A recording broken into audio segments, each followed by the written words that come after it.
Olá pessoal, bem-vindos de volta. O canal Planos e Futuro está discutindo a pensão por morte. E nesse vídeo nós vamos falar de um assunto que é um pouquinho diferente dos outros, porque geralmente a gente está falando ali do morte do pai, morte da mãe, morte do cônjuge, morte do companheiro, mas aqui às vezes acontece de você ter uma inversão dessa ordem natural das coisas e quem vem a falecer é o filho. E aí vem a pergunta: se eu morrer hoje, minha mãe tem direito à pensão por morte? Ela vai ter direito a uma pensão por morte? Ela vai poder receber essa pensão? Bom, e a resposta é: depende, tá? Depende basicamente de duas coisas. A primeira é se a minha mãe depende economicamente de mim, porque a mãe está numa segunda categoria de dependentes, atrás de cônjuge, atrás de companheiro, atrás de filho. Então, a mãe, ela precisa comprovar a dependência econômica em relação ao filho que faleceu, coisa que não se exige do pessoal lá da primeira categoria.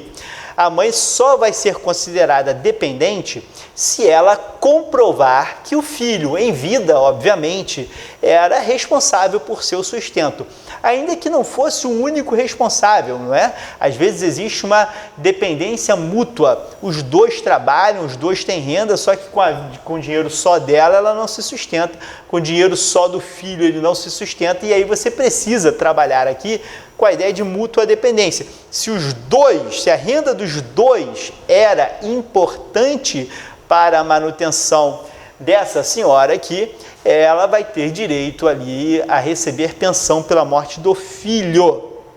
Isso se não tiver ninguém na primeira categoria, e essa é outra condição para que a mãe receba pensão, porque ela só vai receber pensão, a mãe e o pai, se, além de comprovarem que dependem economicamente do segurado, não houver nenhum dependente da categoria anterior habilitado à pensão. Ou seja, se tiver filho, o segurado morreu deixando o filho e a mãe, é o filho que recebe. O segurado morreu deixando esposa e a mãe, é a esposa que recebe. Então, a mãe e o pai só receberão a pensão se comprovarem que dependem economicamente do segurado e se não houver ninguém na categoria anterior. Se não houver filho como dependente, nem cônjuge, nem companheiro, aí você desce ali para a segunda categoria, e nessa segunda categoria estão os pais, desde que comprovem dependência econômica em relação ao segurado que faleceu, o seu filho que faleceu. Então você precisa analisar se esse segurado vivo participava do sustento da mãe, participava do sustento do pai, porque se isso acontecer, então esse pai e essa mãe terão direito a receber pensão pela morte do filho. Fechado? Ótimo! Então, mais uma vez, se você está diante de uma situação como essa, você precisa pensar também no futuro da sua mãe, no futuro do seu pai e garantir ali uma rede de proteção eficiente para essas situações. E para isso você precisa se planejar. Então, se esqueça, planeje sempre o seu